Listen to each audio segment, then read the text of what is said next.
Good morning. Julie Bogart here from Brave Writer. Thanks for joining me today on Facebook Live. Today I am reading from my book, A Gracious Face for Fall. It is a book of daily encouragements for homeschooling parents. We read one a day right here on this Facebook channel, and we are up to day 13. Today's title is Do No Harm.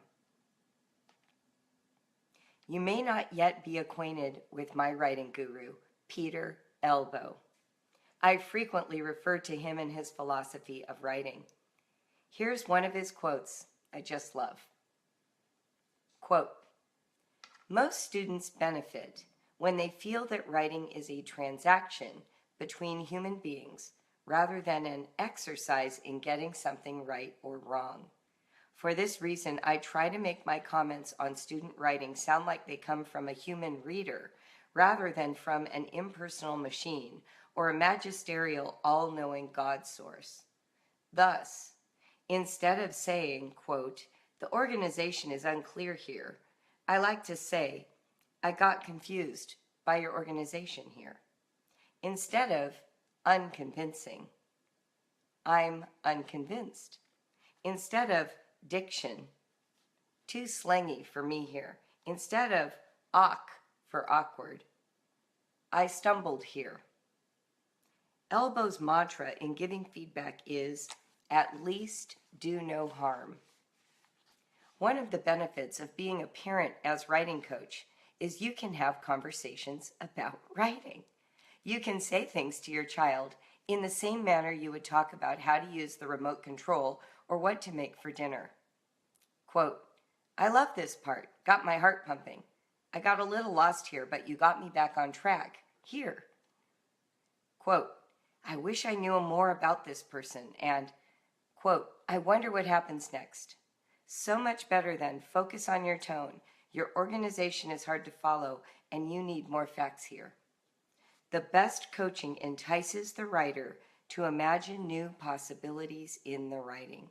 That's different than asking your child to make improvements or changes so that the paper is right or correct. Quote of the day.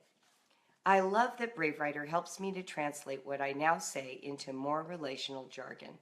Just changing a but to an and can make a world of difference. Thank you. That's by Angela Palomo. Today's sustaining thought.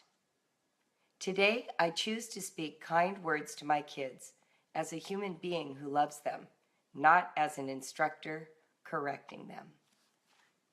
I want to talk about this one this morning. I was mulling over in my mind the possibility of creating a little file that I share through Facebook or through my website of answers to common questions I get on the phone. Yesterday, I had a brilliant phone call. Well, I actually had about 4, but the final one is the one I want to talk about today. A mom of a 16-year-old felt like she had failed him because they had somehow neglected writing. Have any of you ever neglected writing? I know I have. When you have a child who struggles, or a child who's great at math science, or a dysgraphic, or someone who over and over tells you they hate writing, one of the easiest ways to solve the writing crisis is to avoid writing. And I want to be one of the first to tell you that avoiding what is painful is the number one way to do no harm. So for everyone right now who feels guilty that they have neglected writing because their child has felt pain when they've done it, I want to tell you, you've done the very first step in doing no harm. Thank you. Thank you. Thank you for hearing your child's pain and reacting the way we do when someone is suffering. We stop the pain. Thank you. You are not bad or wrong for neglecting what causes pain. If your child was getting injured every time he played soccer, you'd pull him off the team to heal, wouldn't you? So to choose not to teach writing during a season even if that season lasts 5 years, because each time you approach it, your child looks like his paw just got caught in a bear trap, you're doing the right thing. You're starting with an understanding that where writing is, pain exists. So it's okay to take a season off while both of you regroup and think about, well, how can we approach this differently? So the first step in recovering from pain in writing is to not write. But then what do? Because, whoops, you stopped writing till he was 16, right? That's what some of you are thinking. That's what some of you are saying. That's true for some of us. Okay, so here's the first step back. The first step back after you've chosen not to write out of respect for pain is to re-engage the partnership around your relationship, not around writing. So the first thing you're going to do after this neglect is to acknowledge that the pain exists, that whatever method you've been using or used to use somehow produced this powerful negativity for your child. Now, in particular, if your child is 16, you absolutely need to have this conversation. If your child is 7, no, no conversation. You know why? Your 7-year-old was too young to write. So I hope you'll take more time off. And I'm going to give you the strategy for what to do with the 7-year-old and the 16-year-old. But you can skip straight to this step with the 7-year-old. You cannot skip there with the 16-year-old. So an older child, maybe 11 and up, you're going to have a conversation about, I think what we were doing wasn't working, and there are other ways to engage writing, and so we're going to explore some of those, and I'm going to trust you to tell me when it hurts so that we can make course corrections, and I'm going to believe you. I'm not going to say, for heaven's sakes, we haven't written for 4 years. You have to try. College is around the corner. That's not ever going to be your vocabulary around writing. The vocabulary around writing that you will use is this. Writing has been painful. The strategies we were using don't work for you, even if they work for other people. And we are going to embark on a journey where we figure out how to access the writer that lives inside you, that bright, quirky, intelligent, insightful person that I love and know. We're going to learn how to coax that out and make the transaction of writing it down less demanding and less scary and less painful. And I'm going to trust you to tell me when the new methods we try aren't working. And we're going to tackle this together. So some version of that conversation. Now, if your kid's under 11, if they're 10 or younger, all that's happened is you've either moved too quickly or you've moved to format too soon. Or they're just not proficient in pencil pushing. A 7-year-old can barely read. Why do we expect them to use a pencil? Some 7-year-olds cannot read. Some 7-year-olds can barely manage the demands of shaping letters, let alone thinking full thoughts and transcribing their own words and getting them spelled adequately enough that everyone can read them. So stop that. It's not necessary. I like to say that the writing life starts at 8 and fluency is gained at 18. So if your kid is under 8, it's play still. You're just screwing around with language. Excuse my French. But you're just messing with it. You're just exploring it. You're just seeing what happens when you talk about words and you jot some of them down and you flip them upside down and you turn them into a bug. I told a mom yesterday for her son who was struggling. He's a 7-year-old, of course. And she said he still doesn't even recognize his own name. I said, well, that's okay. Maybe you need to start writing his name everywhere. Why would he recognize his name, right? He never sees his name. He hears his name. If you want him to see his name, we need to put it all around the house. And you could write it in cursive. You could take a sheet of paper. You could fold that paper lengthwise in half. Let's see if I've got a sheet. You could fold it in half like this. And then, I'm just going to do it so you can see. And then, on this line, you can turn the page this way and write the name in cursive, right? Then smush it together, use oil pastels, and you will wind up with the name on both sides of this line. You're going to smush it together and rub it, and they can decorate it like a bug. You can put his name on all of his, his own bowl, his own cup. You can stick his name on the back of a chair. You can put it on his door. You can put it on his clothes. Help him get comfortable with his name. Exactly like that.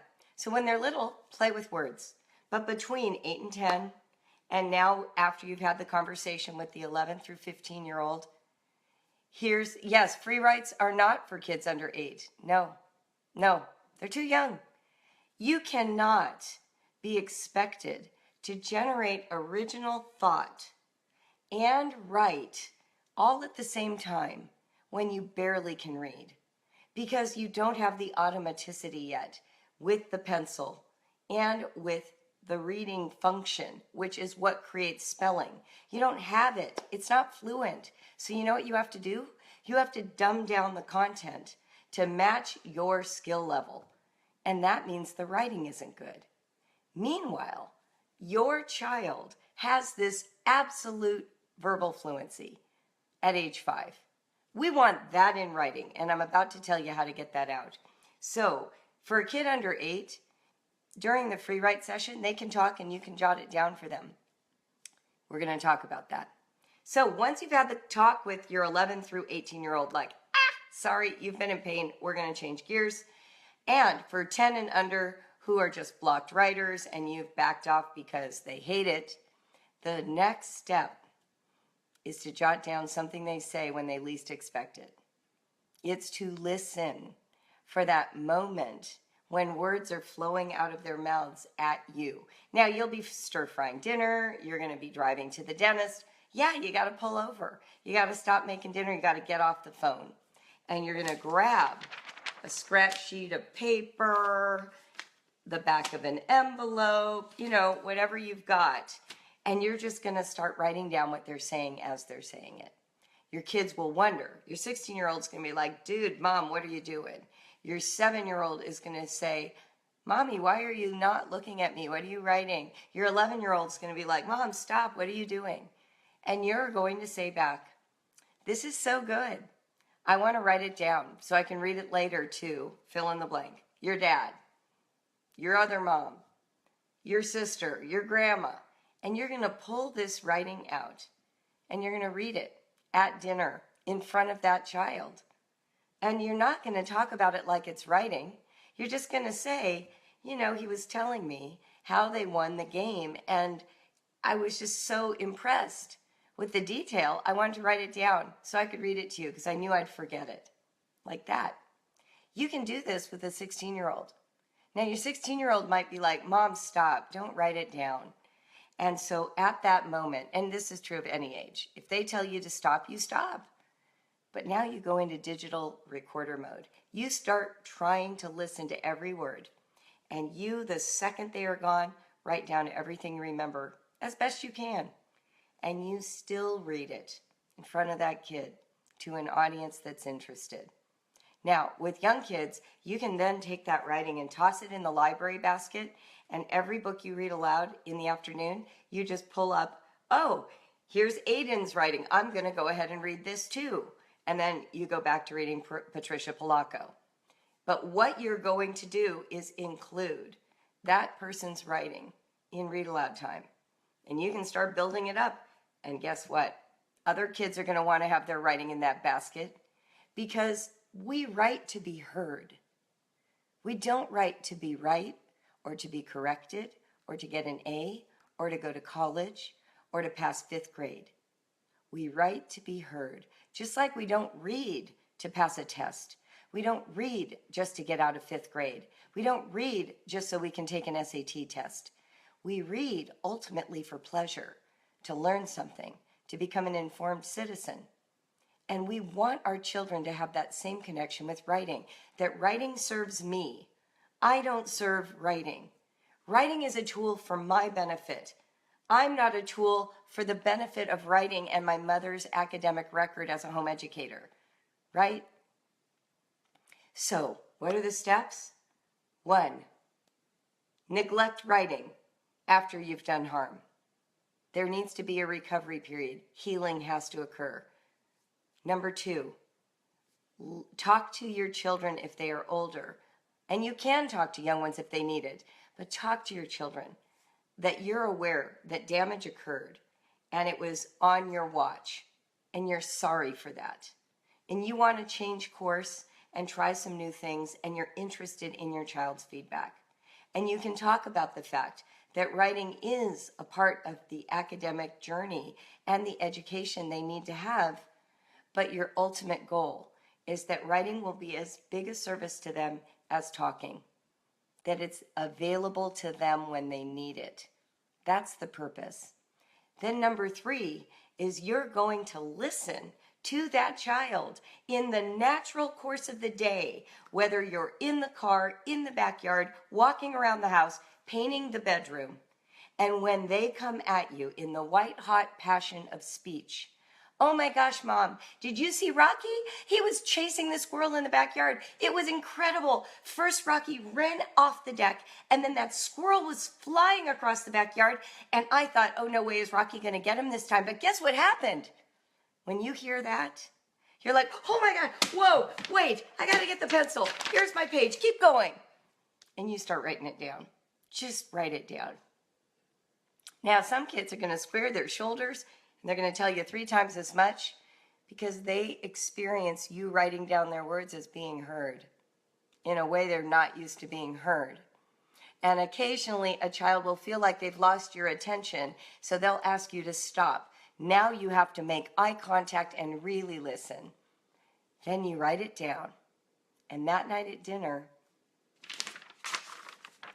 Aiden was telling me the most amazing story. Did you guys know that Rocky, well, I'm not even going to tell you, I've got to read it to you.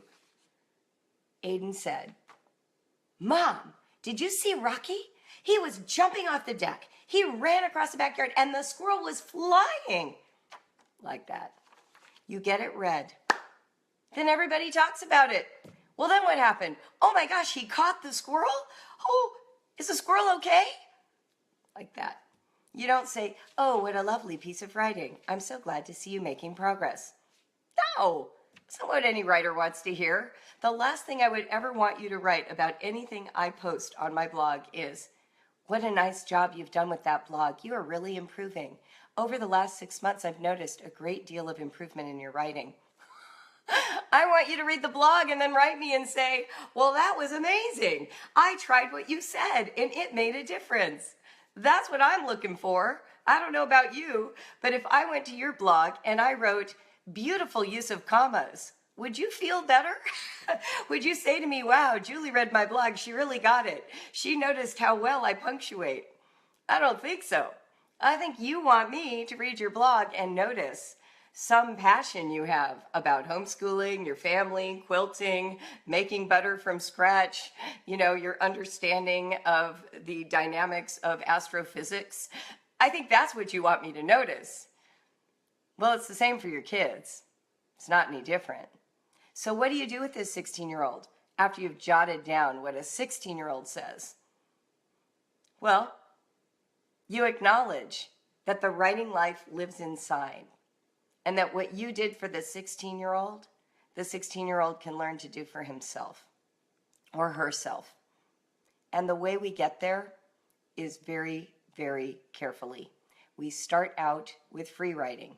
And free writing is something I've taught extensively. If you don't know what it is, go to the homepage of bravewriter.com, click on the button that says download my free writing lessons, and you will get a guide that explains it thoroughly for free with a whole bunch of free writing prompts that you can use today going forward. And the purpose of free writing is helping the child re-hook up the mind with the hand to transcribe the interior life. That's what free writing is. Free writing is not the same as writing a draft. Writing a draft says, I know what I should be writing, and now I'm going to try to get that down. That isn't free writing. Free writing is acknowledging that the mind life is in control of the writer, and we are going to hook it up with an arm and a hand onto a page or onto a screen so we can externalize and take a frank look at what's going on inside. So we can start to get access to insight, to the natural depth of vocabulary, to the amount of information that person knows about whatever it is they choose to write about. Because that's how we start anything. That is not a draft. When I write, and here's what's amazing. I talked about Peter Elbow this morning, my guru. I got to meet him, by the way. I've met him a couple of times, and he is a huge fan of what we do in Brave Writer. You can see the YouTube interview I did with him, which I highly recommend. I'll have Jeanette post that in this thread. One of the, pinnacle moments of my whole life. He's like the Bono of writing for me, right? Like he's the total rock star, and he knows who I am now. Amazing. I love him. Anyway, circling back. What we know about free writing and what we know about drafting, what the differences are, is this. In free writing, you are retraining yourself to show up on the page. You are not hunting and pecking for information out in the atmosphere that somehow teachers know about that you don't know about, and you have to somehow make the invisible visible. That's what writing a draft often feels like. And so what free writing allows us to do is to actually get in touch with the mess. And I remember the first time I was reading Peter Elbow in his book, Writing with Power, absolutely a seminal work, Writing with Power. I remember writing in the margins, wait, this is what I do. Is this how everybody writes? Well, apparently it's how writers write. But for some reason, it's not taught this way. When you're in school, when you use traditional writing curricula, which is rampant in the homeschool world, we're taught that format is the key. That somehow if I give you the instructions for what a paragraph should be, I will suddenly know how to write a paragraph. And I'll try to write a draft and then I'll clean it up a little bit. But that isn't how writers write. The way writers write, the way I wrote, the way Peter Elbow teaches writing is this. I've read a whole bunch of books.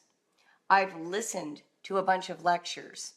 I've thought about this topic while I was running or in the shower. I've had some conversations about it.